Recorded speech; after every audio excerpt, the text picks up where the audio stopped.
સુરતના ઉધના વિસ્તારમાં state monitoring સેલના દરોડા ઉધના પોલીસ ઊંઘતી રહી અને એસએમસીએ દરોડા પાડી દારૂ ઝડપી પાડ્યો।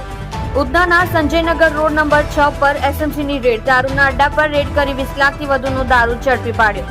એસએમસી 113 પેટી દારૂ ઝડપી પાડ્યો। એસએમસી એક સગીર સાથે 4 આરોપી ઝડપી પાડ્યા। એસએમસીએ 11 જેટલા લોકોને વોન્ટેડ જાહેર કર્યા। એસએમસીએ રેડ કરી 51 લાખથી વધુની મત્તા કબજે કરી।